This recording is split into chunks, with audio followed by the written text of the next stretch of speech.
নমস্কার। ২০২৬ সালের মে মাসে ভারত ও সাইপ্রাসের সম্পর্ক পূর্ণাঙ্গ কৌশলগত অংশীদারিত্ব বা স্ট্র্যাটেজিক পার্টনারশিপে উন্নীত করা ভারতের পূর্ব ভূমধ্যসাগরীয় অঞ্চলে ক্রমবর্ধমান ভূরাজনৈতিক ও নিরাপত্তার সম্পৃক্ততার একটি গুরুত্বপূর্ণ মাইলফলক। সাইপ্রাসের প্রেসিডেন্ট নিকোস খ্রিস্টোডৌলিডেসের ভারত সফরের সময় দুই দেশের প্রতিরক্ষা, সামুদ্রিক নিরাপত্তা, সাইবার নিরাপত্তা, সন্ত্রাস বিরোধী সহযোগিতা, বাণিজ্য এবং কৌশলগত সহযোগিতার ক্ষেত্রে সম্পর্ক আরও গভীর করার সিদ্ধান্ত নেয়। এই অংশীদারিত্ব মূলত এমন এক সময় গড়ে উঠেছে যখন পূর্ব ভূমধ্যসাগরীয় অঞ্চলে জ্বালানি, বাণিজ্য এবং নিরাপত্তার প্রতিযোগিতার কারণে আন্তর্জাতিক রাজনৈতিক একটি গুরুত্বপূর্ণ কেন্দ্র হয়ে উঠেছে। এই নতুন অংশীদারিত্ব অন্যতম প্রধান ভিত্তি হল সন্ত্রাস বিরোধী সহযোগিতা।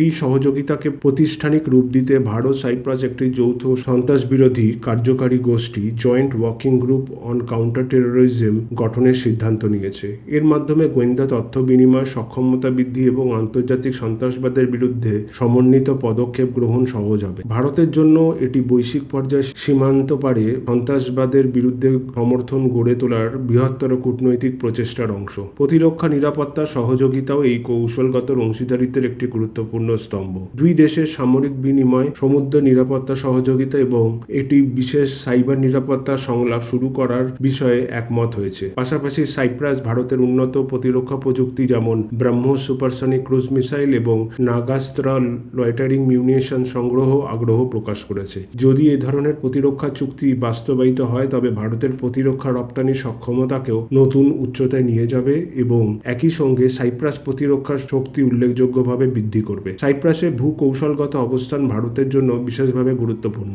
ইউরোপ, মিডল ইস্ট ও উত্তর আফ্রিকার সংযোগস্থলে অবস্থিত দেশটি ভারতের জন্য পূর্ব ভূমধ্যসাগরের একটি গুরুত্বপূর্ণ প্রবেশদ্বার হিসাবে কাজ করতে পারে। এই অবস্থান ভারতের বহুল আলোচিত India middle east Europe economic corridor বা IMEC প্রকল্পের সঙ্গে সামঞ্জস্যপূর্ণ। ভারত ও সাইপ্রাস উভয় IMECর ভবিষ্যৎকে বৈশ্বিক বাণিজ্য ও সংযোগের ব্যবস্থা একটি রূপান্তরমূলক উদ্যোগ হিসাবে দেখছে। এই করিডোর বাস্তবায়িত হলে ভারত ও ইউরোপের মধ্যে বাণিজ্যিক আরও দ্রুত, নিরাপদ এবং কার্যকর হতে পারে। এই অংশীদারিত্বকে অনেক বিশ্লেষক তুরস্ক পাকিস্তান কৌশলগত অক্ষের প্রেক্ষাপটে মূল্যায়ন করছে। তুরস্ক ও পাকিস্তানের মধ্যে প্রতিরক্ষা উৎপাদন, সামরিক সহযোগিতা এবং কূটনৈতিক সমর্থন সম্পর্কে সাম্প্রতিক বছরগুলিতে উল্লেখযোগ্যভাবে গভীর হয়েছে। অন্যদিকে তুরস্ক দীর্ঘদিন ধরে সাইপ্রাসকে আনুষ্ঠানিকভাবে স্বীকৃতি দেয় না এবং পূর্ব ভূমধ্যসাগর তার সামুদ্রিক দাবি নিয়ে সাইপ্রাস ও গ্রিসের সঙ্গে বিরোধে জড়িত। ফলে ভারত সাইপ্রাস ঘনিষ্ঠতাকে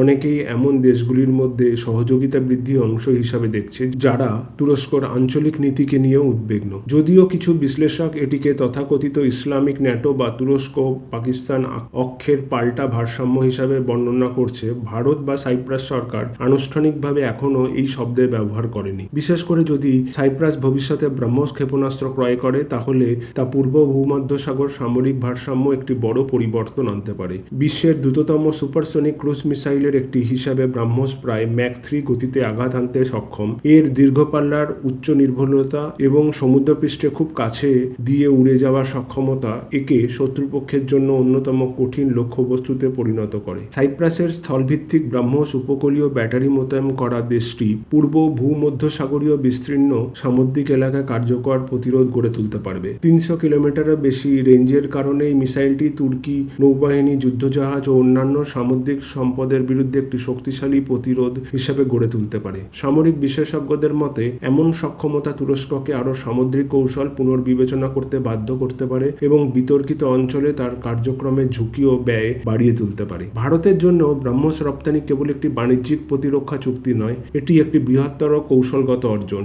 এর মাধ্যমে ভারত পূর্ব ভূমধ্যসাগরীয় নিজের উপস্থিতি শক্তিশালী করতে পারবে, বিশ্ব প্রতিরক্ষা বাজারে একটি নির্ভরযোগ্য সরবরাহকারী হিসেবে পরিচিত বাড়াবে এবং সাইপ্রাস, গ্রিস, আর্মেনিয়ার মতো দেশগুলির সঙ্গে সম্পর্ক আরও গভীর করবে। একই সঙ্গে এটি প্রমাণ করে যে ভারত উন্নত প্রতিরক্ষা প্রযুক্তি উৎপাদন ও রপ্তানিতে একটি উদীয়মান বৈশ্বিক শক্তি হিসাবে আত্মপ্রকাশ করছে। অর্থনৈতিক ক্ষেত্রেও এই অংশীদারিত্ব অত্যন্ত গুরুত্বপূর্ণ। দুই দেশের আগামী 5 বছরের মধ্যে পারস্পরিক বিনিয়োগ দ্বিগুণ করার লক্ষ্যে নির্ধারণ করেছে। অবকাঠামো, জ্বালানি, কৃষি, প্রযুক্তি ও শিপিং খাতে সহযোগিতা বৃদ্ধির মাধ্যমে ভারতীয় কোম্পানিগুলির জন্য ইউরোপীয় বাজারে প্রবেশে নতুন সুযোগ সৃষ্টি করছে। ইতিমধ্যে সাইপ্রাস ভারতের অন্যতম বড় বিদেশি বিনিয়োগ উৎস এবং নতুন কৌশলগত অংশীদারিত্বের এই অর্থনৈতিক সম্পর্ককে আরও শক্তিশালী করবে। সার্বিকভাবে 2026 সালে ভারত সাইপ্রাস কৌশলগত অংশীদারিত্ব ভারতের বৈদেশিক নীতির একটি গুরুত্বপূর্ণ দিককে তুলে ধরে। দক্ষিণ এশীয় ও ইন্দো প্যাসিফিকের বাইরে গিয়ে ইউরোপ, মিডল ইস্ট ও ভূমধ্যসাগরীয় অঞ্চলে